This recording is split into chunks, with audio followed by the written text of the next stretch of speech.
British প্রভাবশালী গণমাধ্যম the economist সেখানে আওয়ামী লীগের প্রতি বর্তমান সরকারের যে আচরণ, যে সিদ্ধান্ত, সেই সিদ্ধান্তের বিরোধিতা করা হয়েছে। ব্রিটেন বর্তমান সরকারের পিছু ছাড়ছে না। কদিন আগে ব্রিটেন সফরে প্রধান উপদেষ্টাকে সাক্ষাৎ দেননি ব্রিটেনের প্রধানমন্ত্রী। এবার ব্রিটিশ পত্রিকা দ্য ইকোনমিস্ট যে রিপোর্টটা সামনে নিয়ে আসলো সেটা বেশ ভয়াবহ। সেটা বিশ্বে বর্তমান সরকারের বিরুদ্ধে বেশ সোচ্চার একটা জনমত তৈরির ব্যাপার হয়ে উঠতেও পারে। কি বলছে তারা বলছে গণতন্ত্র পুনরুদ্ধারে কোনো দল নিষিদ্ধ করা সমাধান নয়। এই কথা যখন বলছে তখন সংস্কারের পথে বাধা প্রতিশোধ প্রবণতা, এই কথাও বলছে। আবার বলছে বিরোধীদের নিষিদ্ধ করা বাংলাদেশের গণতন্ত্র পুনরুদ্ধারের পথ নয়। এমন অনেক কথাই বলছে ব্রিটিশ গণমাধ্যম দ্য ইকোনমিস্ট, এবং সেখানে বর্তমান সরকারের সমালোচনা করা হয়েছে। ব্রিটিশ ইকোনমিস্টের মূল যে হেডিং, সেই হেডিংয়ে বলা হয়েছে banning the opposition is no way to receive Bangladesh democracy. এই কথাগুলো যখন বলা হয়েছে তখন ভেতরে আরও ভয়াবহ ভাষায় বর্তমান সরকারের সমালোচনা করা হয়েছে, এবং বর্তমান সরকার কি কি কাজ করছে তার একটা ফিরিস্তিও দেয়া হয়েছে। কি বলছে ইকোনমিস্ট সেই আলোচনা করবে এই ভিডিওতে। থাকবেন পলিটিক্স টিভির নিয়মিত আয়োজনে। দর্শক, পলিটিক্স টিভির নিয়মিত ভিডিওগুলো স্পন্সর করছে প্রজাপতি.টিভি, নতুন ওটিটি প্ল্যাটফর্ম। আপনারা চাইলে ইউটিউবে, ফেসবুকে, ইনস্টাগ্রামে, টিকটকে দেখে নিতে পারেন। ডিসক্রিপশন বক্সে লিঙ্ক দেওয়া থাকবে, সেখান থেকেও আপনারা দেখে নিতে পারেন প্রজাপতির কার্যক্রম। চলে যাচ্ছি মূল ভিডিওতে। বলছিলাম দ্য ইকোনমিস্টের কথা। দ্য ইকোনমিস্ট যে শিরোনামটা করেছে আপনারা দেখে নিতে পারেন। সেই শিরোনামটাকে বরাত দিয়ে আবার মানবজমিন সহ আরও বেশ কয়েকটা সংবাদ মাধ্যম বেশ কিছু শিরোনাম করেছে। সেই 2-3টা শিরোনামও আপনারা একটু দেখে নেন। এর ফাঁকে ভেতরে যে কথা ইকোনমিস্ট বলছে সেই কথাই সরাসরি চলে যায়। তারা বলছে তারা প্রতিবেদনের এক পর্যায়ে বলছে, এত বড় প্রতিবেদন তো পড়া সম্ভব নয়। এক পর্যায়ে বলছে চলতি বছরের মে মাসে অন্তর্বর্তীকালীন সরকার সম্ভবত বড় ধরনের ভুল করেছে। তারা দেশের অন্যতম প্রধান রাজনৈতিক দল আওয়ামী লীগের কার্যক্রম অনির্দিষ্টকালের জন্য নিষিদ্ধ ঘোষণা করেছে। ফলত দলটি আগামী নির্বাচনে অংশগ্রহণ করতে পারবে না। আওয়ামী লীগের শীর্ষ নেতাদের বিচার শুরু করেছে আদালত, যা তারা সঠিকভাবে করছেন। তবে এতদিন যে আশা ছিল আওয়ামী লীগের কর্মীরা রাজনীতিতে সক্রিয় হয়ে নতুন করে ফিরে আসার আন্দোলন গড়ে তুলবে, সেই সুযোগ হারিয়েছে তারা। অর্থাৎ সরকারের এই সিদ্ধান্তে তারা সেই সুযোগ হারিয়েছে। সন্ত্রাস বিরোধী আইনের একটি সংশোধনের মাধ্যমে এই সিদ্ধান্ত নিয়েছে অন্তর্বর্তীকালীন সরকার, যা আইনগত দিক থেকে প্রশ্নবিদ্ধ হয়েছে। অর্থাৎ এটা আইনের ব্যত্যয় ঘটেছে এমনটা বলা হয়েছে। এতে দীর্ঘদিন ধরে বাংলাদেশের রাজনীতিতে প্রচলিত কূটনৈতিক কৌশল ও অস্থিরতার আভাস পাওয়া যায়। কৌশল কেননা এর মাধ্যমে বিরোধীদের ওপর দমন পীড়ন চালানো হয়। এই পদক্ষেপ বাংলাদেশকে পুনরায় সেই প্রতিশোধ যুদ্ধে নিয়ে যেতে পারে, যেখানে ক্ষমতাসীনরা নিজেদের ক্ষমতা ব্যবহার করে বিরোধী দলকে নিষ্ক্রিয় করে দেয়। অর্থাৎ বর্তমান অন্তর্বর্তীকালীন সরকারকে ক্ষমতাসীন সরকার হিসেবে বিরোধী মতকে নির্যাতন, নিপীড়ন করার অভিযোগটা ইকোনমিস্ট তুলে নিয়ে এসেছে। সেখানে আরও বলা হচ্ছে বাংলাদেশের নেতাদের উচিত আওয়ামী লীগের ওপর থেকে নিষেধাজ্ঞার বিষয়টি আরও ব্যাপকভাবে বিশ্লেষণ করা।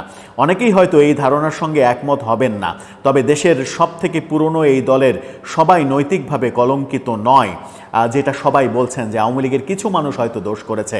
আওয়ামী লীগের যে কোটি কোটি সমর্থক, ভক্ত, ভোটার, তারা তো কোনো দোষ করেনি।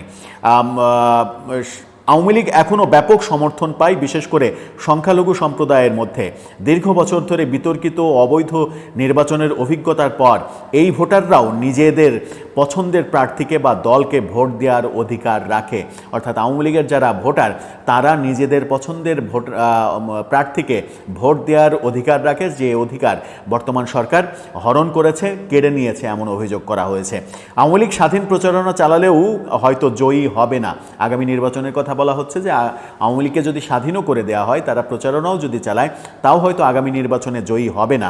তবে সংসদে তাদের উপস্থিতি বিরোধী শিবিরকে শক্তিশালী করতে পারে, যা বিজয়ীদের সতর্ক রাখবে। নতুন বাংলাদেশ গড়ার জন্য প্রতিরোধ নয়, প্রয়োজন পুনর্মিলন। অর্থাৎ আওয়ামী লীগ যদি বিরোধী পর্যায়ে থাকে তাহলে সরকার একচ্ছত্র স্বৈর শাসক হয়ে উঠতে পারবে না, যেটা সংসদের সৌন্দর্য হতে পারে, যে কথাটা ইকোনমিস্ট বলছে। ইকোনমিস্ট আর একটা জায়গায় যেটা বলছে সেটা হচ্ছে যে বর্তমান সরকার প্রসঙ্গে পররাষ্ট্রনীতির ক্ষেত্রে বাংলাদেশ এখন স্পষ্টভাবে চীনমুখী অবস্থানে।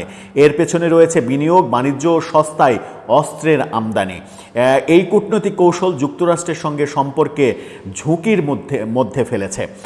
উল্লেখ্য, বাংলাদেশের রপ্তানি পণ্যের সবচেয়ে বড় ক্রেতা হচ্ছে যুক্তরাষ্ট্র। সেই যুক্তরাষ্ট্রের সঙ্গে সম্পর্ক হুমকির মুখে, এমনটাও বলছে তারা।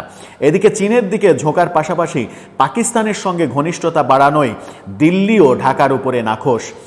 গত গ্রীষ্ম পর্যন্ত ভারত বাংলাদেশ সম্পর্ক উন্নতির পথে থাকলেও সম্প্রতি তা অবনতির দিকে যাচ্ছে। সাম্প্রতিক মাসগুলোতে ভারত একটি গুরুত্বপূর্ণ ট্রান্সশিপমেন্ট চুক্তি বাতিল করেছে, যা বাংলাদেশি কোম্পানিগুলোর জন্য লাভজনক ছিল। পাশাপাশি বাংলাদেশিদের জোরপূর্বক সীমান্তে ঠেলে দিতেও শুরু করেছে দিল্লি। এছাড়া পানিবণ্টন চুক্তি পর্যালোচনার দাবিও জানিয়েছে প্রতিবেশী এই দেশটা। অর্থাৎ পানিবণ্টন চুক্তিও ভারত বাতিল করে দিতে পারে, এমন সম্ভাবনা তৈরি হয়েছে যখন বাংলাদেশ চীন এবং পাকিস্তানের দিকে ঝুঁকে পড়ছে বলে দৃশ্যত মনে হচ্ছে, এবং এটাই বোধহয় বাস্তবতা। তারপরে শেষে বলা হচ্ছে, এমন পরিস্থিতিতে বাংলাদেশের রাজনীতিকে পুনর্গঠন করায় ডক্টর ইউনূসের সবথেকে বড় চ্যালেঞ্জ। এই যে কর্মকাণ্ডের মধ্যে প্রফেসর ইউনূস সরকার পড়েছে, এই মুহূর্তে বাংলাদেশের রাজনীতিকে সবার কাছে গ্রহণযোগ্য এবং সবার সমঝোতার ভিত্তিকে পুনর্গঠন করা সবথেকে বড় চ্যালেঞ্জ হয়ে যাবে। ইকোনমিস্টের মূল ভাষাই যেটা বলা হচ্ছে যে মে মাসে আওয়ামী লীগের ওপর যে নিষেধাজ্ঞা দেওয়া হয়েছে সেটা সরকারের একটা বড় ভুল সিদ্ধান্ত। এই সিদ্ধান্তের মাসুল হয়তো সরকারকে কোনো একটা সময় দিতে হবে। এই কারণেই সাম্প্রতিক সময়ে যে ইনক্লুসিভ নির্বাচনের তত্ত্ব বিভিন্ন দেশ থেকে আসছে, ইইউ রাষ্ট্রগুলো থেকে আসছে, জাতিসংঘ থেকে আসছে, এর ভিত্তিতে অনেকে ধারণা করছেন যে আওয়ামী লীগের ওপর থেকে এই নিষেধাজ্ঞা সরকার তুলে নিতে বাধ্য হতে পারে, ইনক্লুসিভ নির্বাচনের দিকে যেতে বাধ্য হতে পারে। আবার সাম্প্রতিক সময়ে একজন প্রধান নির্বাচন কমিশন, সাবেক প্রধান নির্বাচন কমিশনারের উপরে যে মব ভায়োলেন্স হয়েছে, সেটা একটা দৃষ্টান্ত স্থাপন করেছে যে কোনো প্রধান নির্বাচন কমিশনারই ভবিষ্যতে সেফ না। সুতরাং কোনো বিতর্কিত নির্বাচন করলে বর্তমান যে প্রধান নির্বাচন কমিশনার তিনিও যে এরকম একটা পরিস্থিতিতে ভবিষ্যতে পড়বেন না তার গ্যারেন্টি কি? সেই কথা চিন্তা করেও নির্বাচন কমিশন সেই ধরনের ঝুঁকি, একপাক্ষিক নির্বাচনের ঝুঁকি নেবে কিনা, আওয়ামী লীগ যেমন ঝুঁকি নিয়েছিল, সেটাও একটা বড় প্রশ্নের ব্যাপার। সব মিলিয়ে আমার মনে হয় যে বিশ্বব্যাপী সরকারের এই একপাক্ষিক নির্বাচনের কৌশল এবং আওয়ামী লীগের বিরুদ্ধে নিষেধাজ্ঞা ব্যাপারটা সমালোচিতই হচ্ছে এবং বিভিন্ন দেশ থেকে ব্যাপারগুলোকে তুলে ধরা হচ্ছে। দর্শক, আপনার কি মনে হয় শেষ পর্যন্ত সরকার পরিবর্তিত পথে হাঁটবে, নাকি যে সিদ্ধান্ত নিয়েছে সেই সিদ্ধান্তেই অটল থাকবে? আপনার মতামত জানিয়ে লিখতে পারেন আমাদের কমেন্ট বক্স।